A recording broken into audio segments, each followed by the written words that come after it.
Goodbye. Hello, Heisman. 20, 25, 30, 35, 40, 45, 50, 45. There goes Davis. Oh, my God. Davis is going to run it all the way back. Auburn's going to win the football game. They give it back now to the 30. They're down to the 20. All the band is out on the field. He's going to go into the end zone. Four-man Alabama rush. Got him. Oh, no, they didn't. Oh, my gracious. Yep. How about that?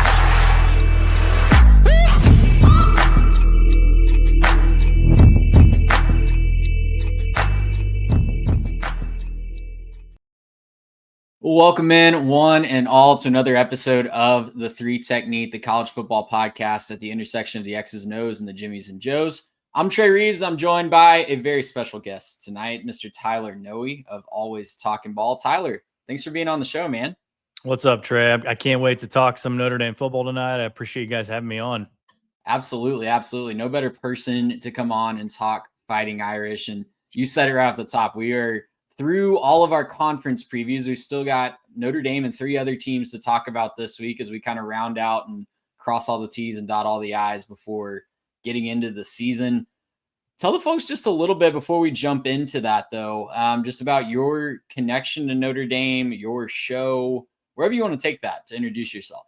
I mean, it's nothing special as far as like my connection to Notre Dame.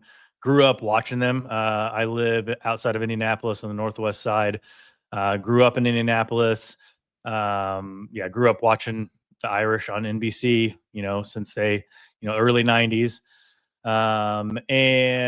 My dad, my uncle, cousins, we all grew up rooting for Notre Dame football. So it's been fun to obviously follow them over the years. And obviously when Lance and I started Always Talking Ball, he's an Alabama grad and I'm a Notre Dame fan. And so we try not to clash as much, over that. A couple of blue bloods there. He's obviously got, the recency bias and the overall titles, but I try to hold my own for the Irish and obviously try to be, unbiased as possible and try to really play it fair. When they lost to NIU last year, I was the first one to come on and say, Marcus Freeman has lost it, man. He's lost the fan base. And obviously, credit to him, turned it around and obviously did what they did last year. Yeah, that's a great place to start because when you think about last season, you think about Marcus Freeman's tenure so far, there have been those big roadblocks, right? You think about NIU last year, you think about his first season at the helm where there were just some really questionable losses, more than one, but he really did turn it around and he found a way to reel off all those wins in a row and make it all the way to the national championship game after nearly losing the fan base and maybe losing a good chunk of the fan base after Northern Illinois last year. Yeah. What's the state of the program? It seems like it's done a complete 180 since then. Yeah. The health of the program, overall health is really good. This is a guy we're talking about who started 0-3 in his career. He started that bowl game against Oklahoma State and then obviously going to his alma mater that very next year, game one, and then coming back and losing to Marshall. Things were not looking good. People were asking if this guy was in over his head. He was just, a quick replacement for Brian Kelly after he left. He turns it around that year, had a respectable year that year. And then again, I think, year two, just questionable losses to Stanford, and not a good Stanford team either. And then obviously last year with NIU, right after the heels of beating your Aggies and finally getting that big signature win that he really needed. So on the field, I think all is well. And obviously you saw the culture of the program last year when they lost so many different players to injury, even before the season started, going into that A&M game with 6 combined starts on the offensive line. And just the way that they ran the ball in that fourth quarter against the Aggies defense. And then down the stretch through the year, it seemed like they lost guys left and right. Jordan Botello, Boubacar Traore. Just all Benjamin Morrison goes down halfway through the year. He's drafted in the first round by the Bucks, after missing 6 games. So they just have guys and some depth in key positions like they haven't had before. And then I think that the overall administration is now bought in. And it's a little different too when you're talking about guys transferring to Notre Dame and you're talking about, the transfer portal and all that. There's NIL opportunities in South Bend. And if you wear the gold on your helmet, there's always going to be NIL opportunities there.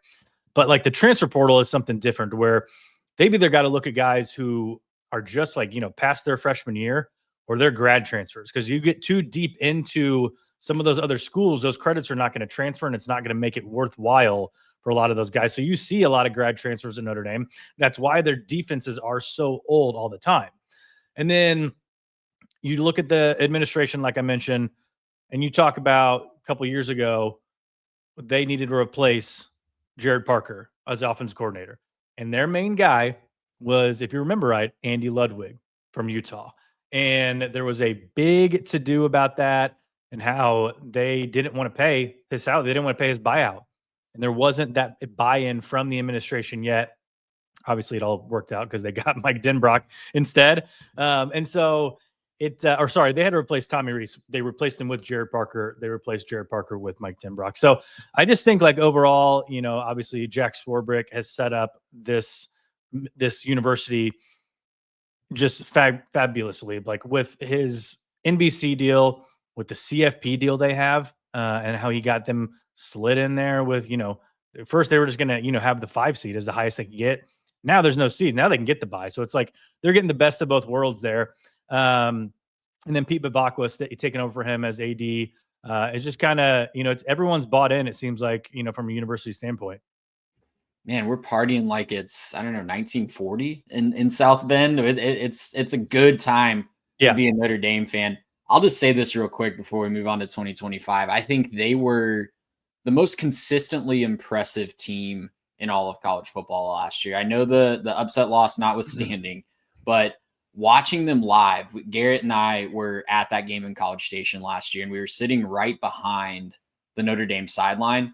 I just came away so impressed with how composed Marcus Freeman had his team. It felt like an NFL team from a just professionalism standpoint, how they were on the sidelines. You think about, you mentioned it, 6 offensive line starts, all the talent that A&M had on the defensive line coming into that season, and a raucous crowd. I think it was like 105,000 people in the dead of summer too. It was a little bit hotter in College Station than it was in South Bend, Indiana, I'm sure. Yeah. And I don't think they took a single false start penalty. I think they maybe had 1 procedural penalty the entire game. I'm looking down at their sideline. Normally I've been in so many games on that side of the stadium where you can just see every helmet kind of looking in a different direction, getting caught up in the crowd. Nope, every Golden Dome is on the head and locked in on what's going on the field. I came away just really impressed by that, and I think that's a testament to just the type of program that Marcus Freeman is running. Yeah, I was also at that game. It was hot, and I was sitting down in like the Notre Dame family section behind the end zone, right around that tunnel. Notre Dame came out, and everyone's seen that video, that came out after that with Marcus Freeman getting his guys fired up, and he's pointing at people in the crowd saying, "Let's go," and he's getting them fired up and just kind of saying, "We're in enemy territory, boys." And then you drag that on, and then you talk about like, a guy like Pat Coogan, who obviously he transferred to Indiana in the offseason, but he was one of the replacements who came in for Ashton Craig, who got injured at center. And you listen to some of his pregame speeches in the playoffs before that Georgia game, and he said it's God country and mother bleeping Notre Dame, right? And he's, it's just the culture that he's built in such a short time is incredible, and it's something. It's different than what his predecessor did, and we can get into that later. But it's different, and in my opinion, obviously, it's better. So yeah. Well, let's transition into 2025 because there are going to be some challenges, right? It's not just a complete redo of last season where they made it all the way to the national championship, like we talked about, and came up just short against Ohio State. I guess let's start on the offensive side of the ball because the big question everyone has, obviously, Riley Leonard had a really solid season last year. He drove the bus really well. Felt like anytime he needed to get a first down on 3rd and 4, he was going to get 4.5 yards, right? Or if he needed 3, he was going to get 3.5. He was just such a weapon with his legs last year, did just enough with his arm. And now you've got CJ Carr, a guy that's, you would know Notre Dame recruiting history better than me, but when I think about the guys they've recruited, there's very few that have ranked as highly in recent years as what CJ Carr did. Number 6 in his class last year. I think got into one game to take a knee maybe against Purdue last year, but not very experienced. What's the feeling on Carr as he comes in and takes over as the starting quarterback potentially this year? Yeah, I think you have to. So, I mean, yeah, talk about the quarterbacks. The ones that come to mind: Jimmy Clausen, obviously highly rated recruit. Brady Quinn was high rated, but just wasn't as touted as Clausen was. You can go way back and talk about Ron Paulus, who people were predicting to win 2 Heismans, like nonsense like that. They've had some decent quarterbacks, obviously Ian Book more recently, Deshaun Kaiser, but none of those have been as highly touted as CJ Carr. And the things you hear out of camp, spring camp and then fall camp getting ready to begin, is like the way he spins the ball and the way he throws, the throws he makes is just special. But I think we have to give Riley Leonard a lot of credit for last year. Like that offensive line could, because it was so inexperienced. Like if you looked back at, against Penn State and against Georgia and some of the better teams that they played, they still had a really, really tough time running the ball and run blocking in those against those better offensive lines. Riley Leonard, I mean, on the first drive against Ohio State last year was just ridiculous, and obviously he got gassed out for the rest of the game. But I think he bailed out the offensive line a lot. If Carr can do 50% of what Leonard does with his legs and what we're hearing about his arm, I think it'll be good. But people are really quick to kind of give CJ Carr that job. And we recently had Brian Driscoll on from the Irish Breakdown on our show. And he said, he thinks Carr is going to win it, but don't discount Kenny Minchey. And there's a reason that Minchey is still there and that Steve Angeli was the one who transferred to Syracuse after spring. So Angeli saw the writing on the wall. Minchey improved in his running aspect. Like he realized, if I'm going to win this job, I'm going to have to use my legs a little more than CJ does and kind of show my dual threat ability, which he didn't show that a lot in high school. Like he had 300 total yards rushing in high school. So he's a guy that people think can run because we saw that in the spring game. But the offensive line will be a little more, experience and season to protect CJ.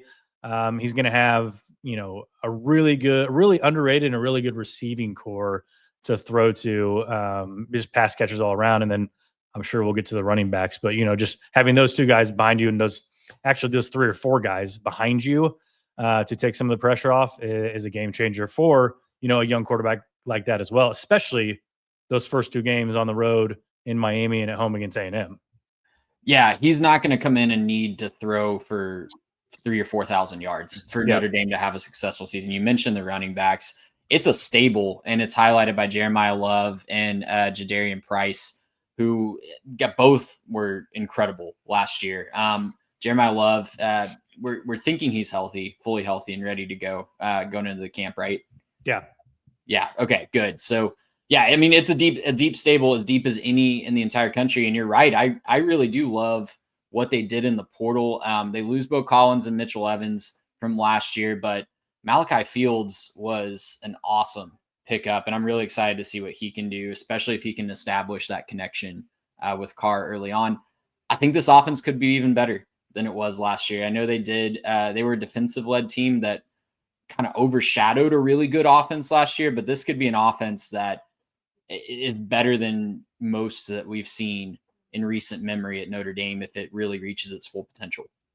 Yeah, I mean, they were still number 5 in points per game last year. Yeah, like, no, it was great. That's the crazy thing. Yeah. I just think this offense is going to look completely different than it did last year. And I think that's the beauty of Mike Denbrock as an offensive coordinator, is that he's not one of those coordinators that's going to make his guys fit into his system. He's going to adapt his system. Like, this is a guy 2 years ago who had a Heisman Trophy winner in Jaden Daniels throw for over 4,000 yards, right? And then he goes to a quarterback like Riley Leonard, who utilizes his legs after, his first read's not there. His second read is, I'm going to run. So it's a completely different offense. And he was working with Malik Neighbors and Brian Thomas Jr. at LSU. Last year, like you said, Bo Collins, Jordan Faison, like he'll be back. Jaden Greathouse showed what he could do in those last 2 games against Penn State and Ohio State when they had to throw the ball. Like, that's the thing. Like, they were up so much in so many games that, especially in the second half of the season, like that second game against NIU when they had to throw the ball, they just didn't know how to do it. Like, they didn't know Denbrock's offense. Like, and again, like in A&M, like it was 13-13 in the fourth, but like they were like, we're just going to run the ball so they can stop us. Like, so I think they showed down the stretch when they had to throw the ball against the Nittany Lions and the Buckeyes, they could do that. But you mentioned Malachi Fields, man. Like the tape I've watched on him, like he's 6'4", 220, and he can run so fast. And then one guy you didn't mention, Will Pauling from Wisconsin. And I think he was just a fantastic pickup because we're talking about a guy recruited to Cincinnati in 2022, where his wide receivers coach was Mike Brown. 2023, he transfers to Wisconsin. He follows his wide receivers coach, Mike Brown. Last year, again, like I mentioned, his credits were not going to transfer. He had to wait till he graduated and became a grad transfer to transfer Notre Dame 2 years later. So he spent the year last year, Wisconsin, without his wide receivers coach, Mike Brown, because Mike Brown was at Notre Dame. Now he follows Mike Brown to Notre Dame. The last time he played under him, he had 74 catches. Okay. And we all are familiar with Wisconsin's game. Like, again, they were trying to run the dairy raid, but they just, their quarterback situation wasn't the best. So, and he still had 74 catches. So him, Greathouse, Faison, there's really good 4 receivers at the top. You got guys like Cam Williams. You got Elijah Burris, who's Plaxico's son. He's a true freshman. He showed out in the spring game. We'll see if they can make the field. Marcus Freeman tends to play true freshman players a little more than Brian Kelly did. He trusts those guys. He puts them on the field, probably because he's recruited at a higher level and recruited guys at a higher level than Brian Kelly. And then you look at the tight end position. You got Eli Raridan there, who's kind of like seen as the next in line. Mitchell Evans, Michael Mayer, like Notre Dame just had tight end after tight end after tight end. Tyler Eifert, those guys. Until Notre Dame makes me worry about the tight end position, I'm not going to worry about it. Like, I just feel like they're always going to be solid players. But the running backs, I mean, yeah, they are the story of this offense. Jeremiah Love was our number 1 running back in the country, ahead of Nick Singleton and Katron Allen. We got a lot of pushback from some people. But I just think, and honestly, I got pushback from Notre Dame fans, because what I said in our video was he's something that Notre Dame has lacked for a long time in the backfield. And I should probably clarify that, because I'm not disrespecting Josh Adams and Audric Estime and Dexter Williams and Kyron Williams and those guys. But if you can't look at Jeremiah Love and what he does on the field and his athleticism, like, I know those guys, Josh Adams broke tons of long runs, but they are not Jeremiah Love. Like, they weren't seen as the number 1 running back or a top 3 running back heading into a season before. So I just think the hype that he has and the player that he is different. And Jadarian Price behind him, I mean, he would run for 1,000 yards if he was on any team except for Notre Dame. And he's a guy like, you had Jeremiah Love play against USC, and he had like 9 carries for 90 yards in the first half, but he gets hurt in that game. Jadarian Price comes in, takes over. It's no problem. Like, you can lose a guy like Jeremiah Love, turn to Jadarian Price. Jadarian Price was the guy who broke that game open against A&M, and that's in that second half, So, and then you showed a guy like Aeneas Williams in the playoffs, catching balls out of the backfield. I just think they are, like you said, I think they have a chance to be a really, really dynamic offense this year. I just grabbed Jeremiah Love in a Underdog fantasy draft. Shout out to Underdog. Got to get that plug in there, but you're hyping me up, man. I'm so thankful that I made that pick and he fell to me where I was picking. But man, you're hyping me up about this offense, and it feels like Marcus Freeman kind of has a fully operational Death Star on that side of the ball. It's all guys that he's recruited for the most part, a couple transfer portal additions as well, but all that great recruiting is really starting to pay off in spades, and we're seeing that. Flipping over to the defense, it's a unit that was amazing last year. Really put the fear into God of pretty much every offense that they played against. They had 4 guys drafted, though, 4 starters from last year, off to the NFL, drafted, and I think several others signed free agent contracts as well. So a lot of talent to replace, but tell me about what that's looking like in fall camp. I guess starting with the pass rush, because I think that's maybe where that comes from is maybe one question I have as an outsider. Yeah, so they lost, obviously, their 2 D tackles, Riley Mills and Howard Cross, are both gone. And, Riley Mills got hurt in that Indiana game. Howard Cross was kind of banged up all year, like everybody else was. But the benefit of that is they were able to have guys like Gabriel Rubio come in and really show out against a Georgia team that was big up front as well. And then they went in the portal and they got Jared Dawson from Louisville, another grad transfer. So D tackle, they should be set. But they've got guys, again, who are coming back from injury. Jordan Botello, who he got hurt again, unfortunately, in June. He should be back mid-season, but he's one of their edge rushers along with Boubacar Traore.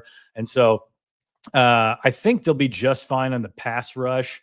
The linebacker position, it sucks losing Mr. Notre Dame, Jack Kaiser, in the middle there. But if you're going to lose him, might as well, have another Indiana guy and Drake Bowen take over.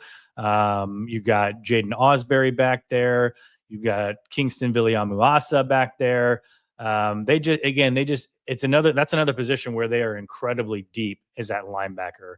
And they just seem to just kind of reload at that linebacker position. Secondary, Benjamin Morrison, like I mentioned, he was missing in the last 6 games of the year. And who filled his spot? Leonard Moore. Like, true freshman. They were able to just toss a true freshman out there and play the last 8-9 games of the season and pretty flawlessly. I mean, when he played against Jeremiah Smith in that, like he was his one-on-one coverage in that championship game, it wasn't too bad. Like, Christian Gray is back as well. Christian Gray is the one who got burnt, but it's Jeremiah Smith. It's hard to fault him, but they're set on the cornerback positions. They've got Adon Schuler back at safety. They've got Devontae Smith, an Alabama transfer, who's an absolute dog, who's going to play the nickel. So they lose a ton on the defense, like you mentioned, man. Like, and they're old. Like they were old, an old defense last year. Like, they were so seasoned with a bunch of 5th and 6th year guys. Because I think last year was the last year we had that COVID year, and it sucks losing that experience. But again, like I think the biggest question on this side of the ball is probably at the coordinator position. Yeah, talk to me about that a little bit. What's the concern about the coordinator position?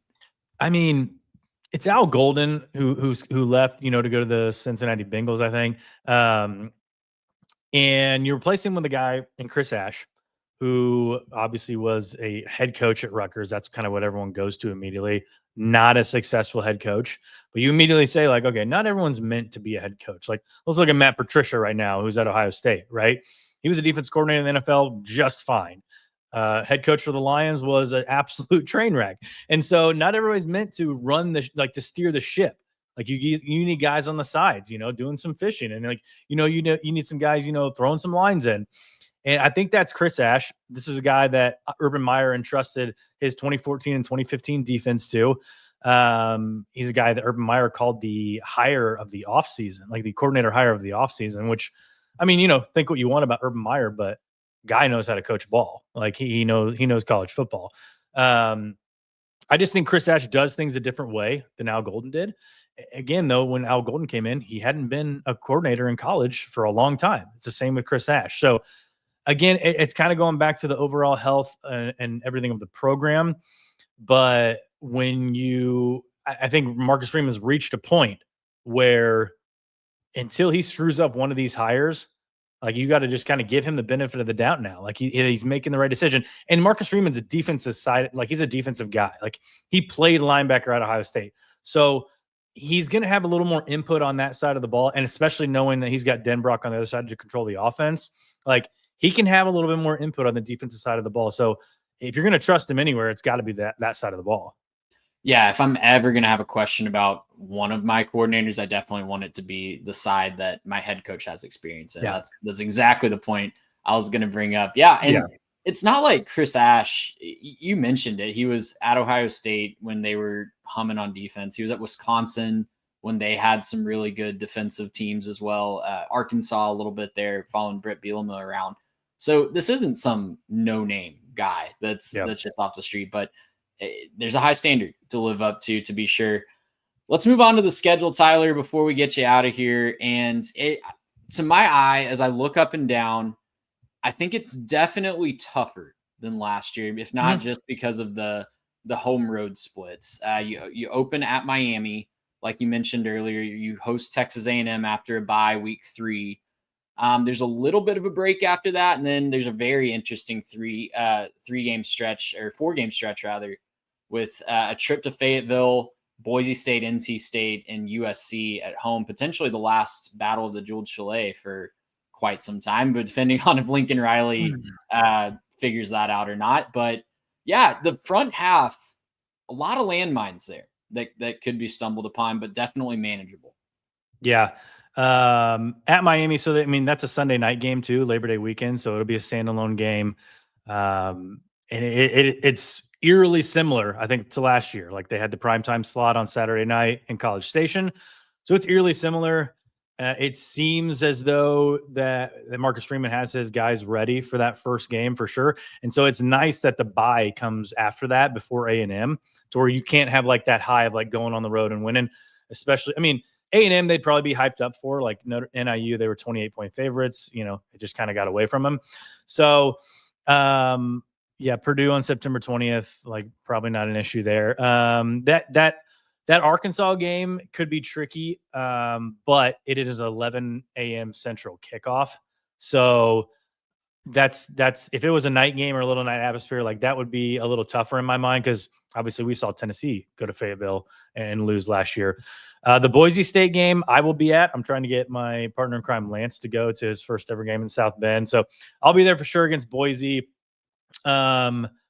USC on the 18th. So let's talk about the USC Notre Dame rivalry just a little bit. I'm just a little confused as to what Lincoln Riley, these Big Ten coaches, I'm not sure they got the memo, to not say much, in the Big Ten media days. They just kept opening their mouths, and a lot of them talked about Notre Dame, specifically Lincoln Riley and James Franklin. James Franklin must have forgotten that Penn State was an independent all the way up till 1992. Like he thinks everybody should be in a conference, but that's a sort of different podcast. But USC, Lincoln Riley, when the news broke a couple months ago on this, your first thought is immediately Lincoln's doing it again. He's running. He's doing his running thing. Like he ran from Oklahoma when they were going to go to the SEC, and then USC goes to the Big Ten. What does he do last year? He's 7-6. They could be good this year. USC, we're expecting them to bounce back. They had a lot of close losses, but for him to say the stuff he said about the game's got to make sense, it's got to make sense on the schedule. It's like, well, USC has played a 9-game schedule in the Pac-12 for how many years now? 10, 15 years, and they played Notre Dame every year. So it's obviously worked then. He said USC's in a conference and Notre Dame's not. That's been the case since 1922 for the last 103 years. So I'm not sure what's changed then. Guys like Pete Carroll made it work, man. Pete Carroll loved playing Notre Dame. Like he had no issues with it, right? It just seems like another case where Lincoln is, trying to get an easier schedule and trying to make things easier on himself, which a lot of these coaches seem to be doing. But I think if this could be the last game for a while in this rivalry, which I hope it's not,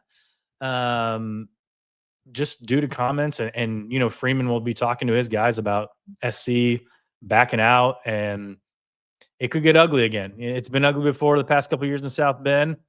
It could get ugly again. And then you look at that bye, and then you got those games, towards the end of the year, Boston College, Navy, Pitt, Syracuse, Stanford.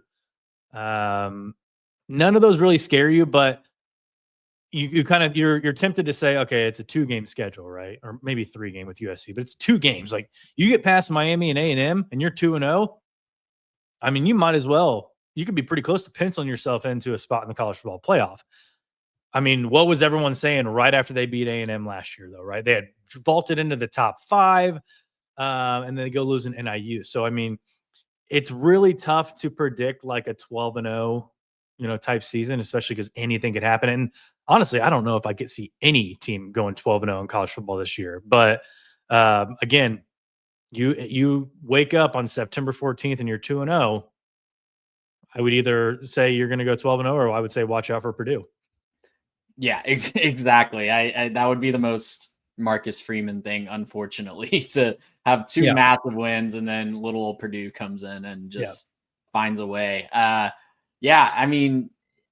personally am not picking any team to go undefeated in all of college football this year. I think talent has just spread out too much to the point that we don't have the dominant teams that we used to. So I think I'm in the 11-1 range again for Notre Dame personally. I don't know where that loss comes. Obviously, selfishly, I hope it's to my Aggies in South Bend. I'm not picking that certainly. But yeah, I think the game at Pitt is really interesting to me because I think I'm higher on Pitt than most people. And I think I saw when you think about what they were the first half of last season before the injuries really hit, they were 7-0 team. And then injuries hit hard, including to their quarterback and a good chunk of their offensive line. And they lose their last 6 and just kind of become an afterthought. But that's a team that brings a lot back. They're playing in Pittsburgh. I'm sure the Notre Dame fans in that area, it's not that far of a trip from Notre Dame. And it's a national fan base, so they're going to be traveling everywhere. But yeah, I think Notre Dame is one of a handful of teams too that will be favored in every game. Like they're already favored on the road to open up against Miami. Like I think it's 2.5 to 3 right now. I'm surprised that A&M game. Like I think I've seen an early line. It's like 6.5 or 7. Like they're favored by a touchdown, which was surprising to me because I've seen A&M fairly high in some power ratings. But it seems like there's like 7 or 8 teams there, and then there's a little bit of a gap to where like A&M's in that tier 2. So, but they're going to be favored in every game, along with like I think Clemson. I can't remember who else. Texas probably. So it should be a good year. But yeah, like you, I mean, it's tough to say 12-0, but I think 11-1 still gets you into the playoffs. Absolutely, and it could get you a number 2 or maybe even a number 1 seed, depending on how the chips fall this year, instead of having to play out of that 5 or 6 spot. So, Tyler, we'll get you out of here on this. What is one bold prediction for Notre Dame that you have this year that maybe the national college football landscape isn't talking about? It could be a sleeper player. It could be an X factor that is maybe not being talked about as much. What's a bold prediction that you have? I mean, I don't know if it's a bold prediction, but one of the X factors that is on the team, true freshman running back, again, loaded room. So I don't know how much he'll see, but if he does, I mean, watch out for that Purdue game. If they get a big lead, he'll come in. His name's Kedron Young. I believe he's out of Texas. This guy is 242 pounds of just like rock solid muscle. Like he is an absolute freak, and he runs about a 4.41 40 at 242. So like he's one of those guys that they're just, again, stockpiling for when Love and Price leave. But they have guys like that, X factors like that all over. KK Smith, Micah Gilbert at the wide receiver positions. So I like I said, with the way that Marcus Freeman is recruiting at Notre Dame, I wouldn't be surprised to see a ton of X factors, especially, God forbid, they go through all the injuries again like they did last year. They've got guys to backfill. So that's I would say watch out for Kedron Young. Maybe not this year, but just keep an eye on that name for future years to come. Sounds good. We'll circle that one. Tyler, thanks so much again for being on, talking ball, talking Notre Dame with us. Tell the folks where they can find your work real quick before we let you go. Yeah, man. Me and my buddy Lance, we're on Always Talking Ball podcast. We're on YouTube, Apple, Spotify, anywhere you get your podcast. We're on X at Always Talk Ball, Instagram, TikTok. My guy Lance does a phenomenal job putting out clips, just to try to keep the people engaged, just like you guys, man. Like when our college football fans like just kind of talk with us and interact with us, it keeps everything fresh, especially during these dog days of summer where we're trying to pump out content and keep everybody engaged. And we're just like, we're 3 weeks away from week 0. Like, let's just get some football on the field to talk about. So we love what you guys do, man. We appreciate you guys having us on. We're definitely going to have you guys on in the future again. I like this little collaboration we got working here. Absolutely. I'm down to do it as often as we can, all throughout the season. Well, that's going to do it for us on this episode. We got 2 more this week, talking UConn, talking Pac-2. So be on the lookout for that in your feed. For that man, Mr. Tyler Nohe, I'm Trey Reeves, and we'll see you guys next time.